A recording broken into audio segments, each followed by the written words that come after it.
आप सभी का खैर मकदम है आपके अपने ऑफिशियल यूट्यूब चैनल चौक इंडस्ट्रियल एकेडमी में एक बार फिर से। और आज आप लोगों के लिए एक नया एमसीक्यू टेस्ट लेकर हम लोग हाजिर हुए हैं, ख़ास तौर पे उन बच्चों के लिए जो बच्चे जो है वो यूपी टीजीटी की क्या कर रहे हैं, तैयारी कर रहे हैं। इससे पहले वाले सवाल में हमने बात की थी,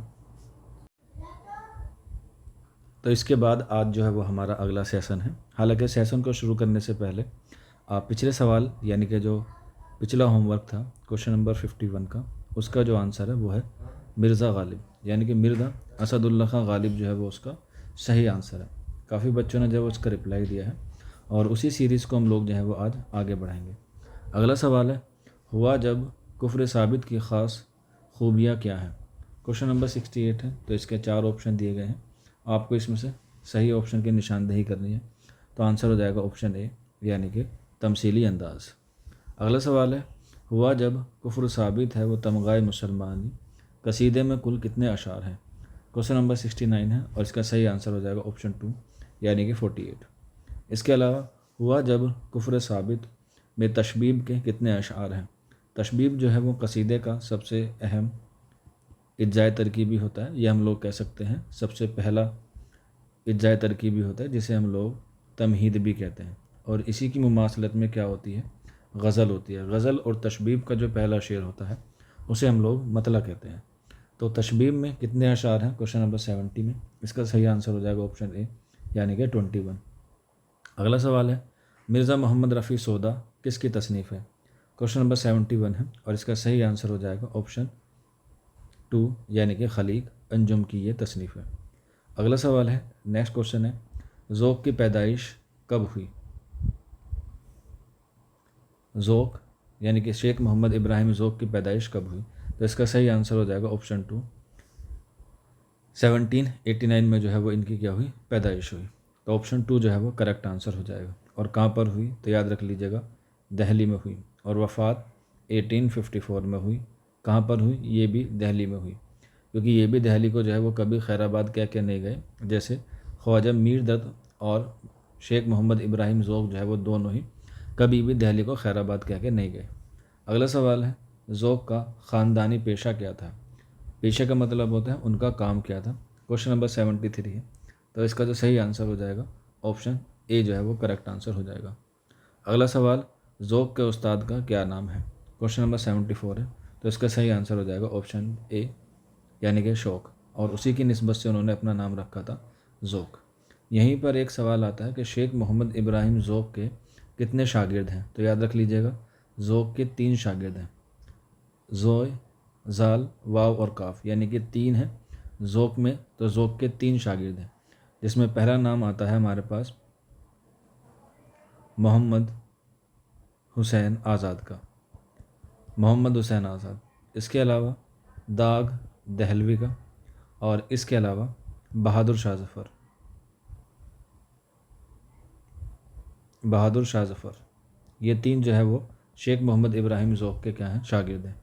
इसीलिए इनके बारे में कहा जाता है कि मोहम्मद हुसैन आज़ाद ने ज़ौक़ की अदबी खिदमात को कायम किया, दाग दहलवी ने शेख मोहम्मद इब्राहिम ज़ौक़ की शायरी को आगे बढ़ाया, और इसके अलावा बहादुर शाह ज़फ़र ने ज़ौक़ की क्या बनाई, ज़िंदगी बनाई, क्योंकि उन्होंने जो है उसे अपने दरबार से वाबस्ता कर लिया था।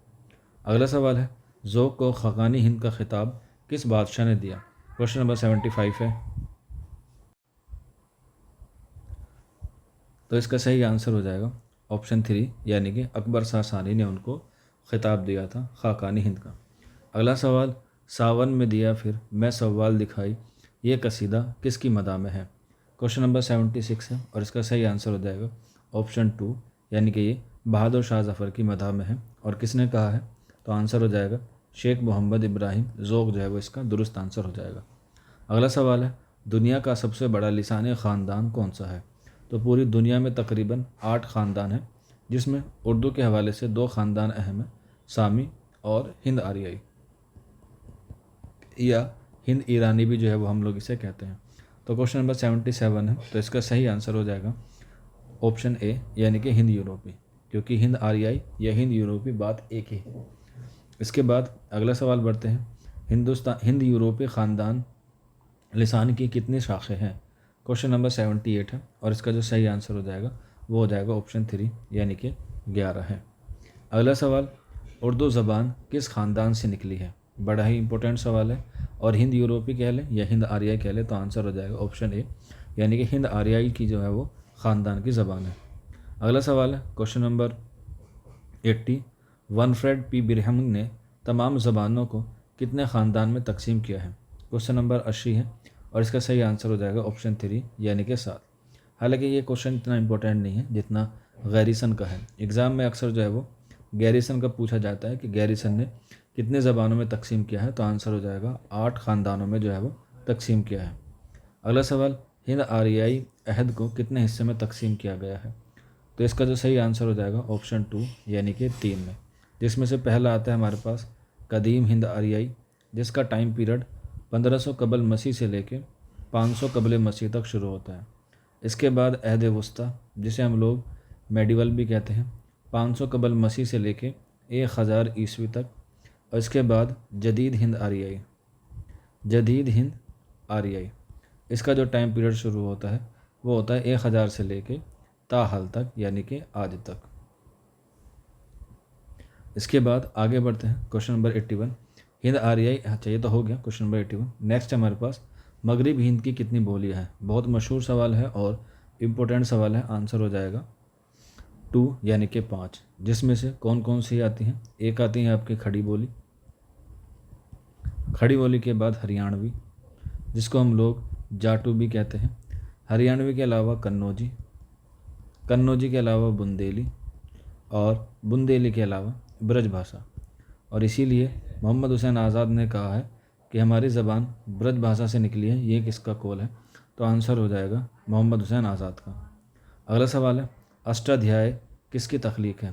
क्वेश्चन नंबर 83 है, अष्टाध्याय किसकी तख्लीक है? तो आंसर हो जाएगा ऑप्शन ए यानी कि पाणिनि की। कभी कभी पूछ लेता है कि अष्टाध्याय कितने अबवाब पर मुश्तमिल है? तो ये 8 अबवाब पर मुश्तमिल है, इसीलिए क्या है, इसका नाम 8 है या अष्टाध्याय है। अगला सवाल है, शूरसैनी प्राकृत कहाँ बोली जाती थी? बहुत ही मशहूर सवाल है। आंसर हो जाएगा 3 यानी कि मथुरा में। अगला सवाल, उर्दू का जन्म किससे हुआ है? तो इसका सही आंसर हो जाएगा उर्दू का जन्म शूरसैनी से हुआ है, ऑप्शन 3। अगला सवाल, किस प्राकृत को मिसाली होने का दर्जा हासिल है? क्वेश्चन नंबर 86 है और इसका सही आंसर हो जाएगा मिसाली का आंसर ए यानी कि महाराष्ट्री।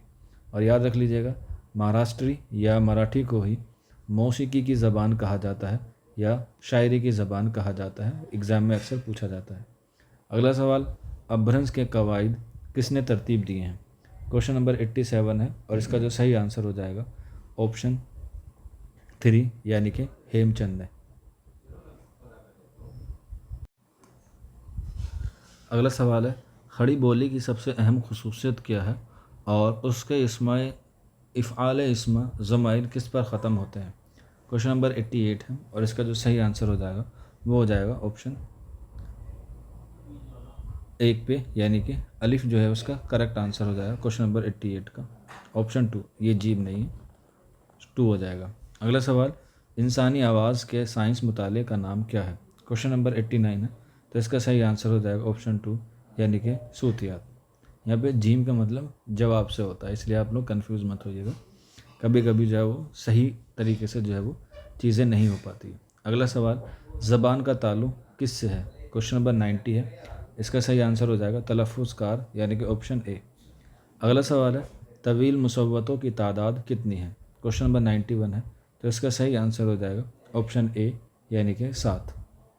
अगले सवाल की तरफ बढ़ते हैं। नेक्स्ट क्वेश्चन है क्वेश्चन नंबर 92, खफ़ी मुसव्वतों की तादाद कितनी है? क्वेश्चन नंबर 92 है और इसका जो सही आंसर हो जाएगा क्वेश्चन नंबर 92 का ऑप्शन, क्वेश्चन नंबर 92 का ऑप्शन 2 यानी कि 3। अगला सवाल, वो आवाज़ें जिनकी अदायगी में हवा को रोका जाता है उसको क्या कहते हैं? क्वेश्चन नंबर 93 है तो इसका सही आंसर हो जाएगा ऑप्शन 2 यानी कि मुसम्मतें। अगला सवाल, ऊ का शुमार किस मुसव्वते में होता है? क्वेश्चन नंबर 94 है तो इसका सही आंसर हो जाएगा ऑप्शन 2 यानी कि पिछले में। अगले सवाल की तरफ बढ़ते हैं क्वेश्चन नंबर 95, जिसमें किसी ज़बान की इम्तियाज़ी आवाज़ों का मुताला किया जाए उसे क्या कहते हैं? क्वेश्चन नंबर 95 है और इसका सही आंसर हो जाएगा ऑप्शन ए, यानी कि फुमनियात जो है वो इसका दुरुस्त आंसर हो जाएगा। अगला सवाल है क्वेश्चन नंबर 96, लफ्ज़ की साख्त का मुताला कहाँ पेश किया जाता है। क्वेश्चन नंबर 96 है और इसका जो सही आंसर हो जाएगा ऑप्शन 2, यानी कि सर्फियात। अगला सवाल है क्वेश्चन नंबर 96, सॉरी इसका तो आंसर ये है, ये वाला हो जाएगा 2, यानी कि सर्फियात। इसका तो फुमनियात है। लफ्ज़ के साथ का मुताला कहाँ पेश किया जाता है, ऑप्शन 2 करेक्ट हो जाएगा। अगला सवाल, इश्तिक़ाक़ी अमल को कितनी किस्मों में तकसीम किया जाता है। क्वेश्चन नंबर 97 है और इसका सही आंसर हो जाएगा ऑप्शन 2, यानी कि 7। अगले सवाल की तरफ बढ़ते हैं। क्वेश्चन नंबर 98, इश्तिक़ाक़ी लाहिका और साबिका का ताल्लुक़ किससे है।